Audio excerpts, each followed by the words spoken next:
అందరికీ నమస్కారం. Welcome to Telugu health focus. నేను మీ యాంకర్ రోజా. ఈరోజు మనతో పాటు ప్రముఖ పీడియాట్రిషియన్, న్యూరోటాలజిస్ట్ రవిశంకర్ గారు ఉన్నారు. మాట్లాడదాం. నమస్తే డాక్టర్. నమస్తే అండి. సార్, డాక్టర్ ఎలా ఉన్నారు సార్? ఫైన్, బాగున్నానండి. సూపర్.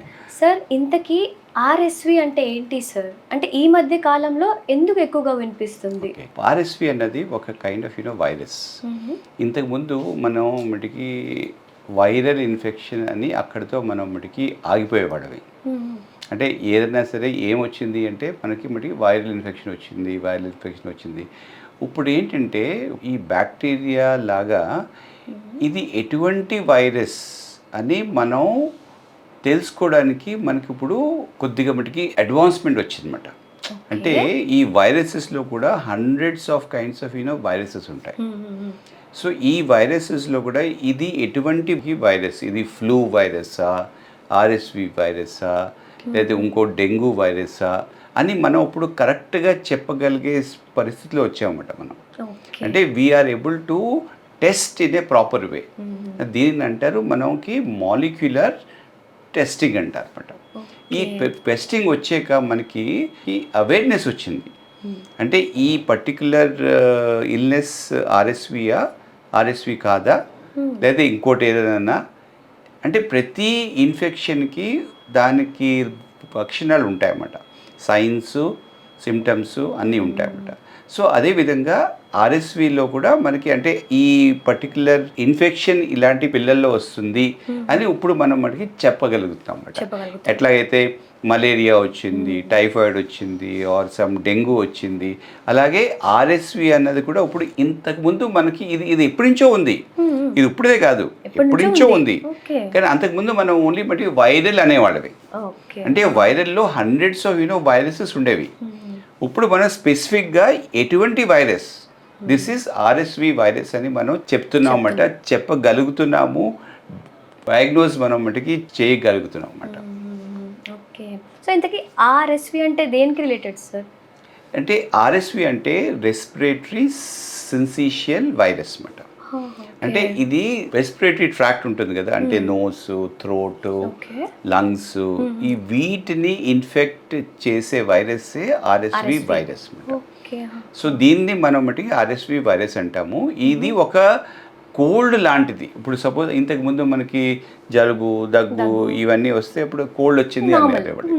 ఇప్పుడు పెద్దోళ్ళు వస్తే ఏం పెద్ద ఇబ్బంది ఏమి ఉండదు. కానీ పిల్లల్లో అప్పుడప్పుడు వాళ్ళు ఇటువంటి మటుకి ఇన్ఫెక్షన్స్ వస్తే వాళ్ళు మటుకి సిక్ అయిపోతున్నారు. ఇన్ఫెక్షన్స్ వాళ్ళకి ఆయాసం ఇట్లాగ వచ్చి వాళ్ళ మటుకి హాస్పిటలైజ్ అవుతున్నారు. కొంతమంది పిల్లల మటుకి లైఫ్ థ్రెటనింగ్గా కూడా అది మటుకి అవుతుంది అన్నమాట. అంటే ప్రాణాంతకం కూడా అవే ఛాన్స్ ఉంది. సో అందుకనే అది ఎటువంటి వైరస్ అని మనం మటుకి కనుక్కుంటే మనకి ఇప్పుడు కొద్దిగా మటుకి క్లారిటీ వచ్చిందన్నమాట.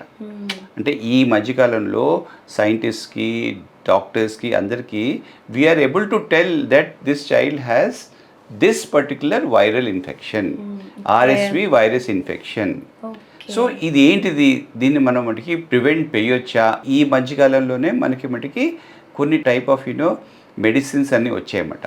సో అందుకనే ఇది ఇప్పుడు మటుకి ఆర్ఎస్వి అనేది ఈ మధ్యకాలంలో మనం ఎక్కువగా వినిపిస్తుంది అన్నమాట. ఇది కొత్త వైరస్ కాదు, ఎప్పటి నుంచో ఉన్నది. అంటే ఇప్పుడు ఏంటంటే మేజర్ ఇల్నెసెస్ లైక్ పోలియో అని కానీ, లేకపోతే ట్యూబర్క్లోసిస్ కానీ, ఇలాంటివి మనం అడ్వాన్స్మెంట్స్తో, మన కైండ్ ఆఫ్ ప్రివెంటివ్ మటుకి స్ట్రాటజీస్తో, మన మటుకి ట్రీట్మెంట్ స్ట్రాటజీస్తో మనం అన్నిటినీ ఇప్పుడు చాలా వరకు మనం మటుకి మేజర్ ఇల్నెసెస్ అన్నీ మటుకి కంట్రోల్ అయిపోయాయి. So major bacterial infections, typhoid ఇలాంటివన్నీ అన్నిటికీ వ్యాక్సిన్స్ వచ్చేసాయి. సో మనం మటుకి హెల్దీగా ఉంటున్నాము, మన సేఫ్ వాటర్ ఉంటుంది, ఫుడ్ ఉంటుంది, అందరికీ మటుకి అవేర్నెస్ వచ్చింది, హైజీనిక్ ప్రాక్టీసెస్ అన్నీ వచ్చాయి. సో దానివల్ల అవన్నీ కూడా మనకి వెనక్కి వెళ్ళిపోయాయన్నమాట. ఇప్పుడు ఇంకా మనం ఏంటంటే ఇప్పుడు మనకి ఏంటంటే వైరల్ ఇన్ఫెక్షన్స్ని మనం ఎలాగ ప్రివెంట్ చేయాలి, దీన్ని కూడా మనం మటుకి పిల్లలు మటుకి సిక్ అవ్వకుండా, మనం వాళ్ళ మటుకి హాస్పిటలైజ్ అవ్వకుండా ఎలా మనం మటుకి చూసుకోవాలన్నది ఈ మధ్యకాలంలో మనం మటుకి దాని మీద ఎక్కువగా దృష్టి పెట్టాము. ఓకే సార్, ఇప్పుడు మీరు కోల్డ్ అన్నారు కదా, కోల్డ్ కానీ కాఫ్ కానీ, సార్ ఇది నార్మల్ కోల్డ్ లాంటిదేనా సార్, లేకపోతే ఇది ఎంత ప్రమాదకరం ఆర్ఎస్వి అనేది? ఇది కోల్డ్ అంటే ఇప్పుడు ఇది మీరు కోల్డ్ అన్నది ఒక 20-30 టైప్స్ ఆఫ్ వైరసెస్ వల్ల వస్తుంది అనమాట. అంటే రైనో వైరస్, ఎడినో వైరస్ అనేది ఇన్ని ఉంటాయన్నమాట, చాలా ఉంటాయి. సో కోల్డ్ అంటే ఏంటి, రన్నింగ్ నోస్ ఉంటుంది, బ్లాక్ నోస్ ఉంటుంది, చిన్న మటుకి కాఫ్ ఉంటుంది, కొద్దిగా మటుకి సోర్ థ్రోట్ ఉంటుంది. అది ఒక 4-5 డేస్ పోయాక స్లోగా మనం స్టీమ్ ఏమైనా తీసుకుంటే, డ్రాప్స్ ఏమైనా వేసుకుంటే స్లోగా ఇంప్రూవ్మెంట్ వచ్చేస్తుంది. కానీ ఈ వైరస్ ఏం చేస్తుంది అంటే ఎస్పెషలీ పిల్లల్లో ఏం చేస్తుంది అంటే అది కిందకి వెళ్తుంది, అంటే లంగ్స్లోకి వెళ్తుంది అన్నమాట. సో ఏదైతే మనకి కామన్ కోల్డ్ ఉందో ఆ కామన్ కోల్డే అది కిందకి వెళ్ళి లంగ్స్కి అటాక్ అయితే మటుకి చేస్తుంది అనమాట. ఇంతకుముందు మనం కోవిడ్ కూడా విన్నాము. సో అది కూడా కోల్డ్ లాగే స్టార్ట్ అవి లంగ్స్కి అవి, ఇది కూడా అటువంటిదే. కానీ ఇది అంత మటుకి డేంజరస్ కాదు. కానీ పిల్లల్లో ఈ లంగ్స్లోకి వెళ్ళి వాళ్ళకి బ్రీదింగ్ ప్రాబ్లమ్స్ వస్తాయి అన్నమాట. బ్రీత్ చేయడానికి ప్రాబ్లం ఉంటుంది పిల్లలకి, వాళ్ళకి ఆయాసం వస్తుంది. సో వాళ్ళు సిక్ అయిపోతూ ఉంటారు అనమాట. సో అందువల్ల మనం ఏంటంటే ఇప్పుడు కామన్ కోల్డ్ అనేది అందరికీ వస్తుంది, పిల్లలకి వస్తుంది, పెద్దోళ్ళకి వస్తుంది. కానీ ఆర్ఎస్వి ఒకవేళ వచ్చింది అనుకోండి, ఎస్పెషలీ వీక్ పిల్లలకి, అంటే తక్కువ వెయిట్తో ఉన్న పిల్లలకి, ఆల్రెడీ వాళ్ళకి ఇమ్యూనిటీ ప్రాబ్లమ్స్ ఉన్న పిల్లలకి, వాళ్ళు ఎవరైతే సరిగా మటుకి న్యూట్రిషనల్లీ వాళ్ళు కొద్దిగా డౌన్గా ఉన్న వాళ్ళందరికీ కూడా ఇది ఎక్కువగా సివియర్గా ఉంటుంది అన్నమాట. సో ఈ లంగ్స్కి వెళ్తుంది, వాళ్ళకి మటుకి బ్రీతింగ్ ఇష్యూస్ వస్తాయి. సో వాళ్ళ మటుకి హాస్పిటలైజేషన్, ఆక్సిజన్, వెంటిలేషన్ ఇలాంటివన్నీ కూడా మేము మటుకి చూస్తూనే ఉంటాం అన్నమాట. దీన్నే మనం లంగ్స్కి వెళ్ళేదాన్ని మనం మటుకి బ్రాంక్యోలైటిస్ అంటాం అన్నమాట. ఎలా అయితే పెద్దోళ్ళలో మటుకి బ్రాంకైటిస్ వస్తుందో అదేవిధంగా పిల్లల్లో మనం దీన్ని బ్రాంక్యోలైటిస్ అంటాం. సో ఈ బ్రాంక్యోలైటిస్లో కూడా మైల్డ్గా ఉండొచ్చు, సివియర్గా ఉండొచ్చు. అండ్ మరీ సివియర్గా అయితే మటుకి it can result in death also. అందుకనే దీన్ని మనం ఎలాగైనా ప్రివెంట్ చేయాలి, దీన్ని చేస్తే ఎలాగా అని మనం మటుకి. ఎందుకంటే ఇంకోటి ఏంటంటే మోస్ట్ ఇంపార్టెంట్ థింగ్, వైరస్ ఇన్ఫెక్షన్స్కి most of the time treatment ఉండదు. అంటే వైరల్ ఇన్ఫెక్షన్స్కి, అంటే మెజారిటీ ఆఫ్ ది వైరల్ ఇన్ఫెక్షన్స్కి ఎక్కువగా మనకి మటుకి ట్రీట్మెంట్ ఉండదు. అంటే మోస్ట్ ఆఫ్ ది మనం మటుకి వాడే మటుకి యాంటీబయాటిక్స్ ఇవన్నీ బ్యాక్టీరియల్ ఇన్ఫెక్షన్ వస్తాయి. అంటే ఆర్గానిజమ్స్ ఉంటాయి కదా, అంటే బగ్స్ ఉంటాయి కదా, జర్మ్స్ ఉంటాయి కదా, ఆ జర్మ్స్లో వైరస్ ఉంటుంది, బ్యాక్టీరియా ఉంటుంది, ఫంగస్ ఉంటుంది. సో ఫంగస్కి ఉంటుంది మెడిసిన్స్, బ్యాక్టీరియాకి ఉంటుంది, కానీ వైరస్కి ఉండదు. So most of the virus infections వస్తుంది, కొన్ని రోజులు ఉంటుంది, దాని తర్వాత అదే మటుకి పోతుంది. లైక్ ఫర్ ఎగ్జాంపుల్ డెంగ్యూ ఉందనుకోండి, డెంగ్యూ వైరస్ కూడా అది దానికి ఏ మందు అయితే మటుకి లేదు.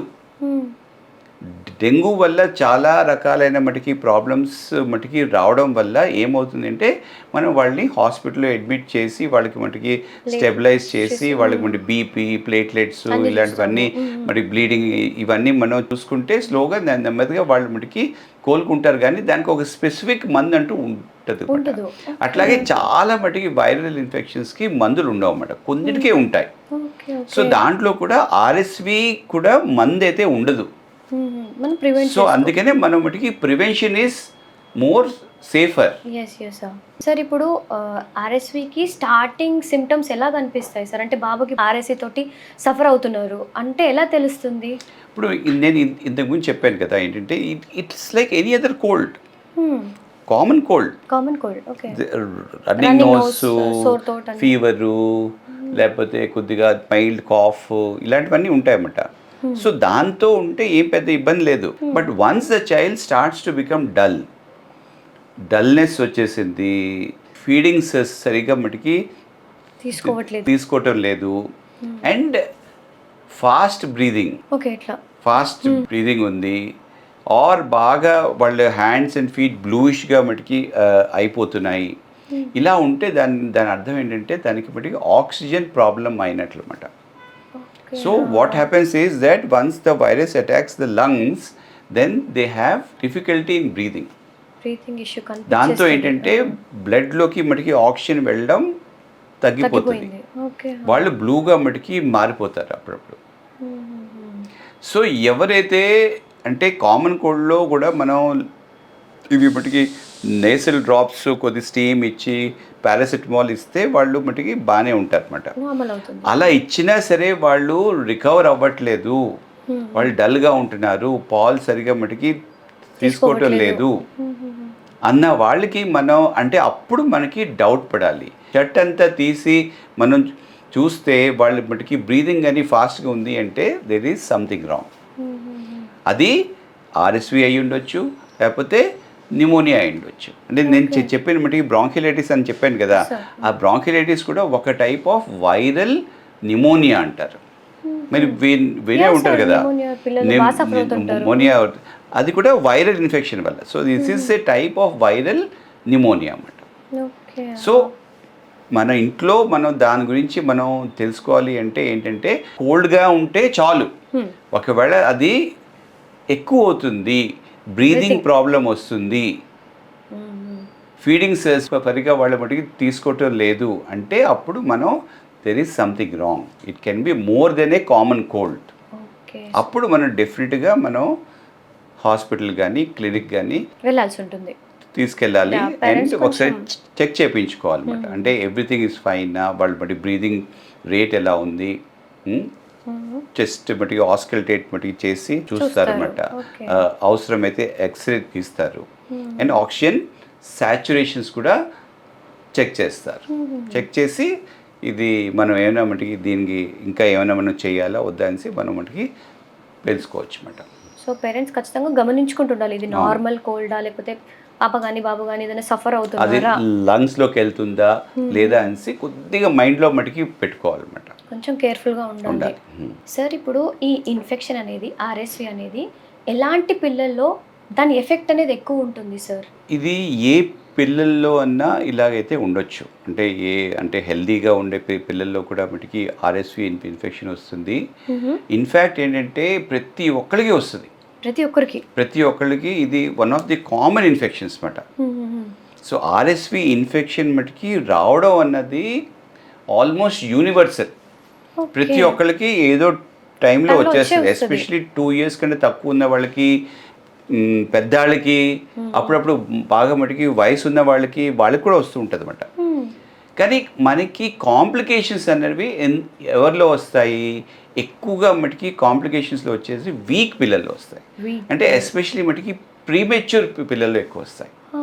తక్కువ వెయిట్, తక్కువ మంత్స్తో పుట్టిన పిల్లలకి డెఫినెట్గా వాళ్ళలో మటుకి వాళ్ళకి ఇమ్యూనిటీ తక్కువ ఉంటుంది, వాళ్ళ ability to fight is less. అందుకనే వాళ్ళలో ఎక్కువగా ఉంటుంది. ఇంకోటి ఏంటంటే హార్ట్ ప్రాబ్లమ్స్ ఉన్న పిల్లలు ఏంటంటే బట్టి కార్డియాక్ ఇష్యూస్ ఉంటాయి కదా, వాళ్ళలో హార్ట్ పంపింగ్ ఎబిలిటీ తక్కువ ఉంటుంది అన్నమాట వాళ్ళు. సో అట్లాంటి పిల్లల్లో కూడా ఒకవేళ వచ్చింది అంటే వాళ్ళకి చాలా మటుకి సీరియస్ ప్రాబ్లమ్స్కి వాళ్ళు మటుకి వెళ్ళిపోతూ ఉంటారు అన్నమాట. సో ఒకటి ఏంటంటే ప్రీమెచ్యూర్ అంటే బాగా తక్కువ వెయిట్ ఉన్న, అండ్ దాంట్లో కూడా మైల్డ్గా ప్రీమెచ్యూర్ వాళ్ళు కొంతమంది ఉంటారు, ఇంకా తక్కువ అంటే 2 kgs వాళ్ళు ఓకే పెద్ద ఇబ్బంది లేదు. కానీ కొంతమంది 1.5 kilo ఉంటారు, 1 kilo ఉంటారు, కొంతమంది 500 grams ఉంటారు. ఎంత తక్కువ ఉంటే అంత వాళ్ళకి ఎక్కువగా రిస్క్, కాంప్లికేషన్స్ ఎక్కువ ఉంటాయి అన్నమాట. సో అట్లాంటి పిల్లలకి కానీ బాగా తక్కువ వెయిట్తో ఉన్న extremely low birth weight babies, and అట్లాంటి పిల్లల్లో చాలామంది పిల్లల్లో already pre existing respiratory problems ఉంటాయి. అంటే వాళ్ళు పుట్టడమే లంగ్స్ సరిగా మెచ్యూర్ అవ్వదు. సో వాళ్ళని ఆల్రెడీ మనం మటుకి వెంటిలేటర్ మీద పెడతాము, ట్రీట్మెంట్ ఇస్తాము, మంచిగా మటుకి చేస్తాము. అంతా అయ్యాక మళ్ళీ ఇంకోసారి మటుకి ఆర్ఎస్వి ఇన్ఫెక్షన్ వచ్చి మళ్ళీ వాళ్ళు మటుకి డౌన్ అయిపోతూ ఉంటారు అన్నమాట. సో అంత వాళ్ళు ఇనీషియల్ ప్రీమెచ్యూరిటీ ప్రాబ్లమ్స్ నుంచి బయటపడ్డాక మళ్ళీ ఇలాంటి ఇన్ఫెక్షన్ వచ్చి మళ్ళీ వాళ్ళు మటుకి వెంటిలేటర్ మీద వెళ్ళే ఛాన్స్ అయితే ఉంటుంది. సో ఎస్పెషలీ చాలా తక్కువ వెయిట్ ఉన్న పిల్లలు, బాగా మటుకి ప్రీమెచ్యూర్ ఉన్న పిల్లలు, ఆల్రెడీ ఎగ్జిస్టింగ్ రెస్పిరేటరీ ప్రాబ్లమ్స్ ఉన్న పిల్లలు, ఆర్ హార్ట్ డిజీజెస్ ఉన్న పిల్లలు. ఇంకోటి కొంతమంది పిల్లలకి జెనెటిక్ ప్రాబ్లమ్స్ ఉంటాయి కొంతమంది Yeah, పిల్లలకి. sir, right. So like for example మనం డౌన్ సిండ్రోమ్ అంటాం. Down syndrome. అటువంటి పిల్లలకి వాళ్ళకి కూడా ఇమ్యూనిటీ తక్కువ ఉంటుంది అనమాట. సో ఏ పిల్లలకన్నా దోస్ హు ఆర్ వీక్, ఎవరికైతే ఇమ్యూనిటీ తక్కువ ఉంటుందో, already pre existing lung conditions ఏమైనా ఉంటే, వాళ్ళు ఇంకోటి ఫర్ ఎగ్జాంపుల్ కొంతమంది పిల్లలకి ఏమంటే ఆస్తమా ఉంటుంది. అవును సార్.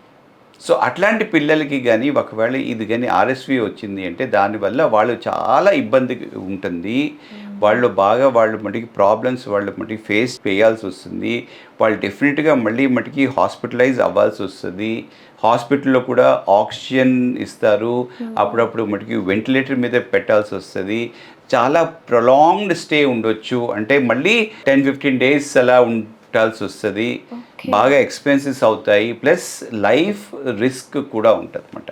ఇలాంటి పిల్లల్లో సో ఎక్కువగా సో ఇలాంటి పిల్లలు ఎక్కువ ఉంటాయి. సో అలాంటి పిల్లల్లో ఎస్పెషలీ హెల్దీ పిల్లలకి వచ్చినా సరే వాళ్ళు తట్టుకునే శక్తి ఉంటుంది కొద్దిగా, ఫైట్ ఫైట్. కానీ ఒకవేళ ఇలాంటి వీక్ పిల్లలకి ఇమ్యూనిటీ తక్కువ ఉన్న పిల్లలకి వచ్చింది అనుకోండి, అండ్ ఎస్పెషలీ 6 months కంటే తక్కువ ఉన్న పిల్లలకి, 1 year కంటే తక్కువ ఉన్న వాళ్ళకి ఇలా వచ్చింది అనుకోండి, వాళ్ళు ఎక్కువగా మనం ప్రాబ్లమ్స్, కాంప్లికేషన్స్ వస్తూ ఉంటాయి అన్నమాట. సార్ ఇప్పుడు ఇమ్యూనిటీ గురించి మాట్లాడారు కదా, అంటే వాళ్ళ వెయిట్ వల్లనే ఆ ఇమ్యూనిటీ అనేది డెవలప్ అవుతుందా సార్, లేకపోతే ఫీడింగ్ వల్ల ఇమ్యూనిటీ డెవలప్ చేసుకోలేమా అవుతుంది. పిల్లల్లో? సో ఫస్ట్ ఇంపార్టెంట్ థింగ్ ఇంకోటి ఏంటంటే మనం స్టడీస్లో ఏమొచ్చింది అంటే ఎక్స్క్లూజివ్ బ్రెస్ట్ ఫీడింగ్ మీద ఉన్న పిల్లలకి ఇమ్యూనిటీ ఎక్కువ ఉంటుంది. Right, okay. సో తల్లి పాలు మీద ఉన్న పిల్లలకి ఆర్ఎస్వి ఇన్ఫెక్షన్స్ తక్కువ. ఆర్ఎస్వితో వచ్చిన మటుకి కాంప్లికేషన్స్ కూడా తక్కువ ఉంటాయి. ఎక్స్క్లూజివ్ బ్రెస్ట్ ఫీడింగ్ లో ఉన్న సో పిల్లలు actually breast feeding is very much protective. కానీ ఏమవుతుంది అంటే ఈ ప్రీమెచ్యూర్ పిల్లల్లో బ్రెస్ట్ ఫీడింగ్ ఫెయిల్యూర్స్ చాలా ఎక్కువ ఉంటాయి. తల్లి పాలు సరిగ్గా రావు, వాళ్ళు సరిగ్గా ప్యాచ్ మటుకి చేయలేరు. సో ఈ ఫీడింగ్ లాక్టేషన్ ఫెయిల్యూర్స్ ఎక్కువ ఉంటాయి అన్నమాట. సో వాళ్ళు ultimately a type of formula feeds దీనికి వెళ్తారు.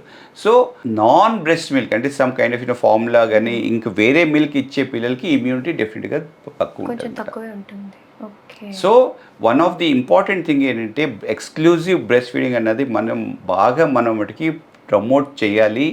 ఇలాంటి కామన్ వైరల్ ఇన్ఫెక్షన్స్ వల్ల ఇబ్బందులు లేకుండా ఉండాలి అంటే మనం పిల్లలకి ఇమ్యూనిటీ పెంచాలి అంటే మనం మటుకి బ్రెస్ట్ ఫీడింగ్ని ఇంకా మనం మటుకి ప్రోత్సహించాలి.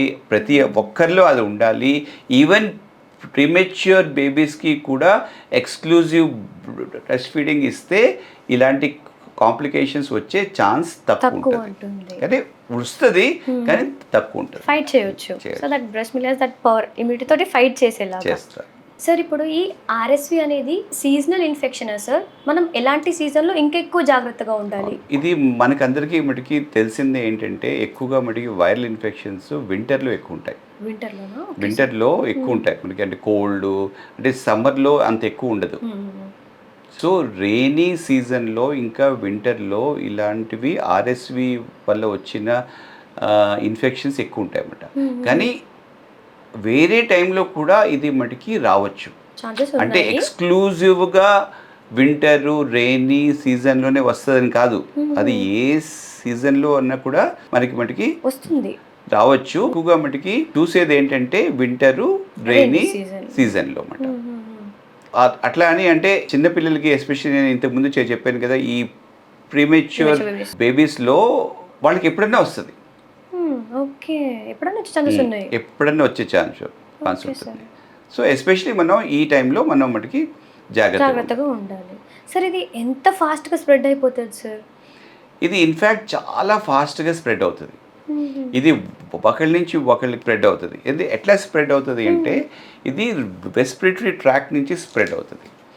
వాళ్ళు దగ్గితే, తుమ్మితే దాంట్లో ఆ ఉన్న మటుకి పార్టికల్స్ అన్నీ మటుకి వైరల్ పార్టికల్స్ మటుకి ఎయిర్లోకి వెళ్తాయి అన్నమాట. సో ఒకళ్ళ నుంచి ఒకరికి ఈజీగా మటుకి స్ప్రెడ్ అయిపోతుంటుంది. సో ముక్కులో ఉన్నవన్నీ కిందని టచ్ అయితే ఇది మటుకి ఆబ్జెక్ట్స్కి అది సెక్రీషన్స్ అన్నీ వస్తే అవి మనం కానీ ముట్టుకుంటే అది ఒకరి నుంచి ఒకరికి మటుకి స్ప్రెడ్ అయిపోతుంది చాలా ఫాస్ట్గా. సో మనం ఏంటి తల్లులు ఏం చేస్తారు, వాళ్ళ ముక్కు చీమిడి తీసి అలాగే చీరకి అలాగా రాసేసుకుంటూ ఉంటారు అవును అనమాట. Sir, right right. సో అదేంటంటే అది స్ప్రెడ్ అవుతూ ఉంటుంది అనమాట. So it is air born infection. And ఇంకోటి ఏంటంటే కాంటాక్ట్, డైరెక్ట్ కాంటాక్ట్. ఓకే.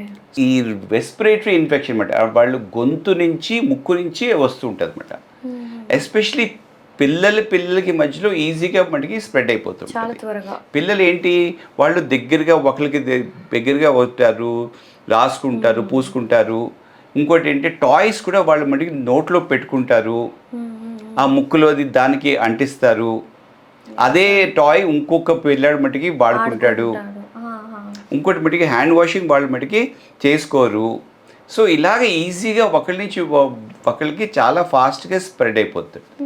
కానీ పేరెంట్స్ మటుకి తీసుకోవాల్సిన మటుకి జాగ్రత్తలు ఏంటంటే, వాళ్ళకి ఎక్కువగా చిన్నపిల్లల్ని మటుకి క్రౌడెడ్ ఏరియాస్లోకి మటుకి తీసుకెళ్ళకూడదు. ఎక్కువగా మటుకి క్రౌడెడ్ ఏరియాస్, ఫంక్షన్స్, ట్రైన్ అంటే అవసరం ఉంటే వెళ్ళాలి, కానీ as far as possible non essential things అయితే మనం మటుకి అవాయిడ్ చేయాలి. ఇంకోటి ఎవరికైనా సరే ఉన్నాయి కోల్డ్, కాఫ్, ఫీవర్ అలా ఉన్న వాళ్ళ దగ్గరికి వీళ్ళ మటుకి తీసుకెళ్ళకూడదు అనమాట. అంటే వేరే పిల్లలకి ఏమైనా ఉంటే స్కూల్లో కూడా ఏంటంటే స్ట్రిక్ట్ ఇన్స్ట్రక్షన్స్ ఉండాలి. అంటే ఎవరికైతే దగ్గు, జలుబు, ఫీవర్ ఇలాంటివి ఉన్న వాళ్ళని స్కూల్కి అయితే పంపించకూడదు అనేసి. అంటే వాళ్ళు అట్లాంటి పిల్లల్ని మటుకి పంపించడం వల్ల ఏమవుతుందంటే ఒకరికి నుంచి ఒకరికి స్ప్రెడ్ అయిపోతుంది. So like schools guide lines లో ఉండాలి. 3 days అట్లా రాకుండా ఉంటే కొద్దిగా ఇది అవుతుంది అనమాట. ఇంకోటి ఏంటంటే మటుకి పేరెంట్స్ స్ట్రిక్ట్గా మటుకి హ్యాండ్ వాషింగ్ అనేది వాళ్ళు మటుకి అలవాటు చేయాలి, పిల్లలకి చేసుకోవాలి. వాళ్ళు కూడా మటుకి చేసుకోవాలి అండ్ పిల్లలకి కూడా అలవాటు చేయాలి. ఎందుకంటే వాళ్ళ నుంచే స్ప్రెడ్ అయిపోతూ ఉంటుంది. వాళ్ళని ముట్టుకుంటారు, చీమిడి అంతా మటుకి క్లీన్ చేస్తూ ఉంటారు. వాళ్ళు మటుకి సరిగ్గా మటుకి హ్యాండ్ వాషింగ్ అయితే చేసుకోకపోతే అది స్ప్రెడ్ అవుతూ ఉంటుంది అనమాట.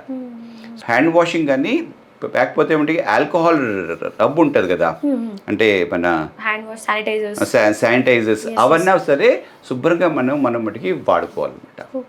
సో మనం కోవిడ్ టైంలో ఎలా చేసుకున్నాం అలాంటివి వాళ్ళు మటుకి ఫస్ట్ ఇంట్లో వాళ్ళు మటుకి స్టార్ట్ చేస్తే పిల్లల్లో కూడా అది వాళ్ళ మటుకి చూసి వాళ్ళ మటుకి తెలుసుకుంటారు అన్నమాట. అంటే ఎంత మనం నీట్ అండ్ క్లీన్గా ఉండి మనం మటుకి హైజీనిక్గా ఉంటే అంత మటుకి మంచిది అన్నమాట. సార్ ఇప్పుడు మీరు స్కూల్స్ అండ్ డే కేర్స్ అన్నారు కదా, ఇప్పుడు అలా పిల్లలకి పేరెంట్స్ ఎలాంటి జాగ్రత్తలు తీసుకోవాలి సార్? అంటే ఇప్పుడు మీరు అన్నట్టు హ్యాండ్ వాష్ కానీ అదే ఏంటి ఇప్పుడు సపోజ్ స్కూల్లో కానీ లేకపోతే మటుకి డే కేర్లో కానీ మనం మటుకి పంపించేటప్పుడు ఏ పిల్లలకి కూడా ఇన్ఫెక్షన్స్ ఉండకూడదు అన్నమాట.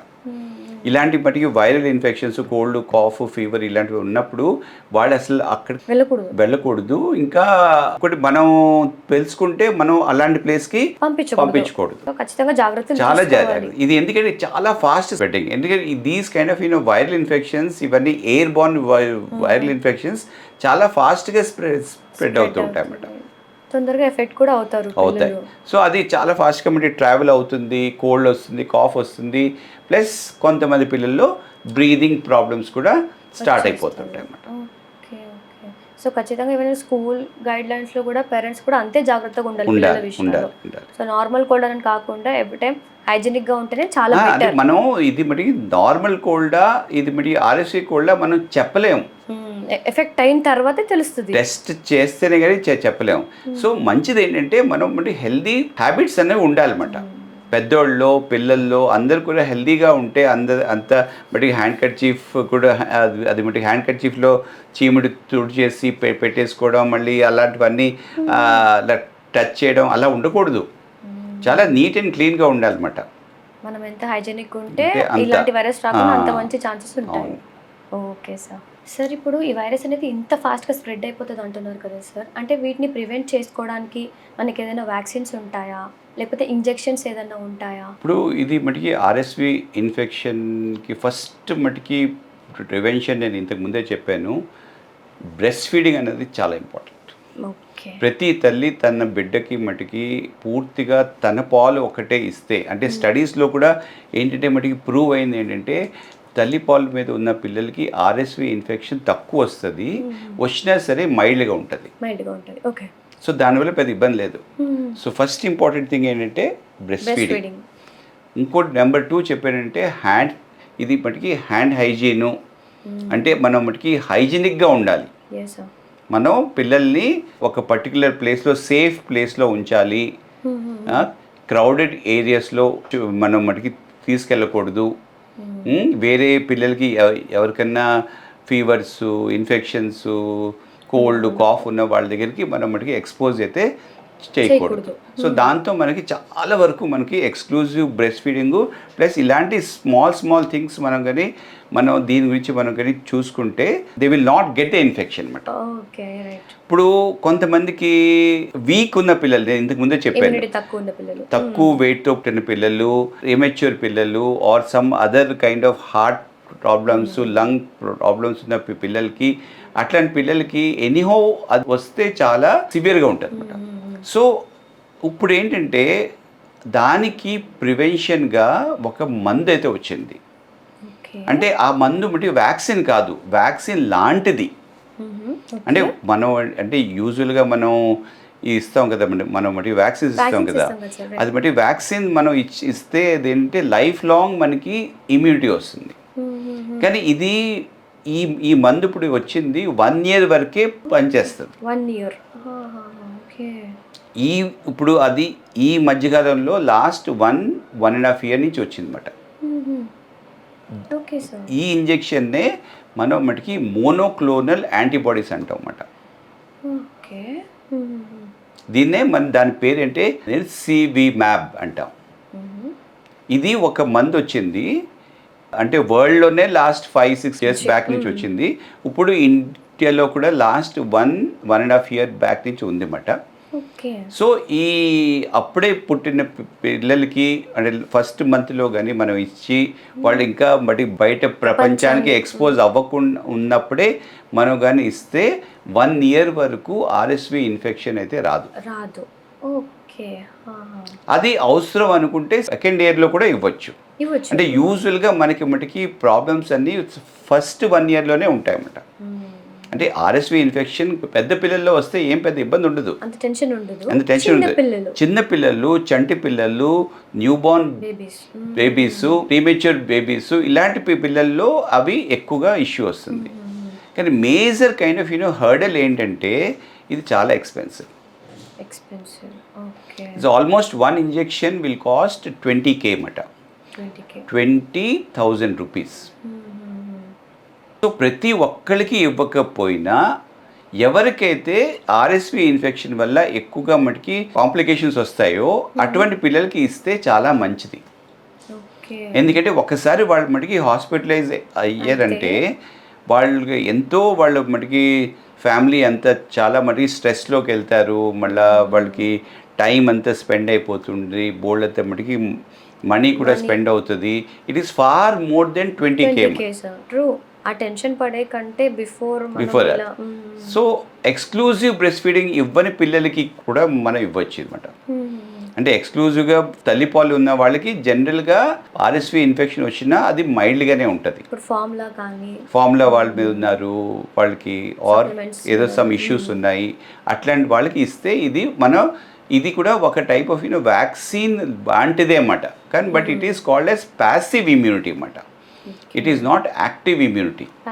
అంటే జనరల్గా మటుకి ఇవి ఏంటంటే మటుకి వ్యాక్సిన్స్ అన్నవి మటుకి ఇవి మటుకి యాక్టివ్ ఇమ్యూనిటీ ఇస్తాయి అన్నమాట. అంటే లైఫ్ లాంగ్ ఇస్తాయి. ఓన్లీ 1 year ఇమ్యూనిటీ మనకి కావాల్సి వస్తుంది అంటే మళ్ళీ ఇంకో ఇంజెక్షన్ ఇవ్వాలన్నమాట. కానీ యూజువల్గా 1 year ఇస్తారన్నమాట ఇది. ఇంకోటి మన ఇండియాలో మటుకి లేదు, కానీ ఇంకా మటుకి అబ్రాడ్లో ఉంది. అంటే ప్రెగ్నెంట్ మదర్స్కి మనం మటుకి వ్యాక్సిన్ ఇవ్వచ్చు. ఆర్ఎస్వి వ్యాక్సిన్ వచ్చింది. సో బేబీ మదర్ ప్రెగ్నెంట్ ఉన్నప్పుడే ఇవ్వచ్చు. ఇస్తే babies they are born with protection అన్నమాట. They are already protected. కానీ అది ఇండియాలో ఇంకా మటుకి లేదు. సో అక్కడ అబ్రాడ్లో ఉంది ఇంకా. సో ఆర్ఎస్విని మనం కానీ ప్రివెంట్ చేయాలి అంటే నేను మళ్ళీ చెప్తా, అంటే breast feeding is the best thing అన్నమాట. So mothers. కానీ కొంతమంది పిల్లలు ఎవరికైతే మనకి రిస్క్ ఎక్కువ ఉంటుందో, వాళ్ళకి ఇలాంటి మటుకి బ్రీదింగ్ ప్రాబ్లమ్స్ వస్తే వాళ్ళు ఇంకా సిక్ అయిపోయే ఛాన్స్ ఉంటుందో, అటువంటి పిల్లలకి మనం కానీ ఇలాంటి మెడిసిన్, దీన్నే మనం మోనోక్లోనల్ యాంటీబాడీస్ కానీ నిర్సివిమ్యాబ్ అంటారు. ఇలాంటి ఇంజెక్షన్ మనం కానీ ఒక ఇంజెక్షన్ కానీ ఇస్తే వాళ్ళకి చాలా మటుకి ప్రొటెక్షన్ వస్తుంది. 1 year వరకు జనరల్గా ఇలాంటి బ్రీదింగ్ ప్రాబ్లమ్స్, ఆర్ఎస్వి వల్ల వచ్చిన బ్రీదింగ్ ప్రాబ్లమ్స్ అయితే రావు. సో ఖచ్చితంగా అదే పేరెంట్స్ చూసుకోవాలి. సో మీరు అన్నట్టు హాస్పిటలైజ్ అయ్యి బాధపడే కంటే వాళ్ళు పుట్టినప్పుడు ఒక 20,000 అంటే కొన్ని రోజుల్లో ఇది దీని మటుకి కాస్ట్ స్లోగా మటుకి తగ్గుతుంది. ఫస్ట్లో కాస్త ఎక్కువగానే ఉంటుంది, but as the use increases అప్పుడు కొద్దిగా నెమ్మదిగా ప్రైస్ అయితే తగ్గిపోతుంది. That is there for everything. Same thing first ఎప్పుడైనా మనకి కొత్త ప్రోడక్ట్ వచ్చినప్పుడు ఎక్కువే ఉంటుంది. సార్ ఇప్పుడు మామూలుగా ఆర్ఎస్వి వచ్చిన పిల్లల్ని ఇంట్లో అంటే మామూలుగా యాంటీబయోటిక్స్ ఇవ్వచ్చా, లేకపోతే నెబులైజర్స్ పెట్టవచ్చా, అంటే వీటిని ఎలా ప్రివెంట్ చేయవచ్చు సార్? యూజువల్గా నేను ఇంతకుముందు చెప్పినట్లే మటుకి ఆర్ఎస్వి ఇన్ఫెక్షన్ అనేది ఒక చిన్న మటుకి కామన్ కోల్డ్ లాగా ఉంటుంది.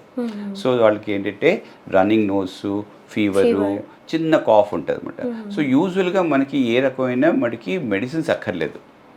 అంటే యూజువల్గా నేసల్ డ్రాప్స్ కానీ స్టీమ్ కానీ ఇలాంటివన్నీ పెట్టుకొని కొద్దిగా ఫీవర్ అయినా వస్తే పారాసెటమాల్ ఇలాంటివి ఇస్తే చాలు అనమాట. మోస్ట్ ఆఫ్ ది టైమ్స్ ఇంతే చాలు. ఒకవేళ తనకి కాఫ్ ఇలాంటివన్నీ ఎక్కువ వస్తుంది అంటే అప్పుడప్పుడు మనం మటుకి నెబులైజేషన్స్ అయితే ఇవ్వచ్చు. అది కూడా ఏంటి, అది మనం మటుకి ఆస్తమాకి వాడే మందులు మటుకి వాడకూడదు. అంటే నెబులైజేషన్ యూజువల్గా మటుకి ఆస్తమా ఉన్న వాళ్ళకి మనం మటుకు ఇస్తాం అన్నమాట. సో ఆస్తమాకి వాడే మందులు దాంట్లో మటుకి వేయకూడదు. ఓన్లీ సెలైన్ మాత్రమే వేయాలి. ఆ ఒక్క మటుకి వాటర్ వేసి వాళ్ళకి ఇస్తే కొద్దిగా వాళ్ళకి మటుకి ఫ్రీగా ఉంటుంది అనమాట. సో ఇనీషియల్ స్టేజెస్లో వాళ్ళకి అప్పుడప్పుడు మనం మటుకి నెబులైజేషన్స్ ఇవ్వచ్చు. కొంతవరకు దానివల్ల ఇంప్రూవ్మెంట్ ఉంటుంది. నేను ఇంతకుముందు చెప్పినట్లు ఇది ఒక వైరల్ ఇన్ఫెక్షన్. సో వైరల్ ఇన్ఫెక్షన్లో యాంటీబయాటిక్స్కి రోల్ లేదు అన్నమాట. So no role of antibiotics initially. కానీ అప్పుడప్పుడు ఏమవుతుంది అంటే ఇది లంగ్స్లోకి స్ప్రెడ్ అవి వైరల్ నిమోనియా స్టార్ట్ అవి దాని తర్వాత దాని మీద మట్టి బ్యాక్టీరియల్ ఇన్ఫెక్షన్స్ వస్తుంటాయి అన్నమాట. సో వాళ్ళు ఏంటంటే ఫస్ట్లో అయితే చిన్న మటుకి వైరల్ ఇన్ఫెక్షన్ లాగే ఉంటుంది, కానీ నెక్స్ట్ వాళ్ళకి వచ్చేది ఏంటంటే మటుకి బ్యాక్టీరియల్ ఇన్ఫెక్షన్ వచ్చేస్తాయి. ఎవరికైతే సివియర్గా కాంప్లికేషన్స్ ఉన్న పిల్లలకి, ఎవరికైతే వెంటిలేటరు ఇలాంటివన్నీ మటుకి పెట్టాల్సిన మటుకి అవసరం ఉంటుందో అలాంటి పిల్లలకి మాత్రమే చూసుకొని, అంటే బ్లడ్ టెస్ట్ చూసి, ఎక్స్రే చూసి వాళ్ళకి మటుకి బ్లడ్లో మటుకి కౌంట్స్, సిఆర్పి అని ఇలాంటివన్నీ ఉంటాయి మేడం. ఇలాంటి పరీక్షలన్నీ చేసి అవసరమా లేదా అని మేము తెలుసుకొని ఇస్తుంటాం అన్నమాట. బట్ ఇన్ జనరల్గా మైల్డ్ ఇన్ఫెక్షన్స్లో మటుకి యాంటీబయాటిక్స్కి రోల్ లేదు. అనవసరంగా వాళ్ళు మటుకి సెల్ఫ్ మెడికేషన్ అయితే వాడకూడదు. అంటే ఈ మధ్య మటుకి జనరల్ పబ్లిక్ అందరూ యాంటీబయాటిక్స్ అని అంటారు. It is not good, it is not safe at all. It can cause more harm. అంటే దానివల్ల ఆ పిల్లాడికి ప్లస్ ప్రతి ఒక్కరికి కూడా ఈ ఎక్సెసివ్ యూజ్ ఆఫ్ యాంటీబయాటిక్స్ వల్ల రెసిస్టెన్స్ ఎక్కువ వస్తుంది అన్నమాట. సో అందుకనే మనం మటుకి చిన్న సింపుల్ కోల్డ్కి దీనికి అలాంటి వాటికి యాంటీబయాటిక్స్ మనం మటుకి వాడకూడదు. సో అలాగే most of the RSV infections కూడా ఇనీషియల్ స్టేజెస్లో మనకి యాంటీబయాటిక్స్ అక్కర్లేదు. Only severe kind of complications వచ్చినప్పుడు చూసుకొని ఇస్తాం అన్నమాట మేము. డాక్టర్స్ చెప్తారు. సో మనం ఇక్కడ యాంటీబయాటిక్స్ యూజ్ చేయవచ్చా, యూజ్ చేయకూడదు అప్పుడు చెప్తారు. అప్పుడే మనం మటుకు ఇవ్వాలి, యూజ్ చేయాలి. సో మీరు అన్నట్టు ఇప్పుడు ఏదో చెప్పారు యాంటీబయాటిక్స్ అని చెప్పేసి పిల్లలు పెద్దలు ఎవరు ఎక్కువగా ప్రిఫర్ చేయదు కదా సార్. అదే అసలు మంచిది కాదు. Okay sir, thank you so much. So విన్నారు కదండి మన డాక్టర్ గారు చెప్పింది. ఇంతకీ నార్మల్ కోల్డ్ ఎలా ఉంటుంది? అండ్ ఇప్పుడు పిల్లలు ఆర్ఎస్వి ఇన్ఫెక్షన్ తోటి బాధపడినప్పుడు వాళ్ళలో ఎలాంటి సింప్టమ్స్ కనిపిస్తాయనేది పేరెంట్స్ ఖచ్చితంగా గమనించుకోండి. అండ్ అలానే డాక్టర్ గారు చెప్పినట్టు 0 నుంచి 1 ఇయర్ వరకు పిల్లలకి ఖచ్చితంగా బ్రెస్ట్ ఫీడ్ అనేదే ఇవ్వాలండి. ఎక్స్‌క్లూజివ్‌గా బ్రెస్ట్ ఫీడ్ ఉన్న పిల్లల్లో మనం ఇలాంటి ఇన్ఫెక్షన్స్ అనేవి లాంగ్ టర్మ్‌లో గానీ, షార్ట్ టర్మ్‌లో చాలా తక్కువగా చూస్తాము.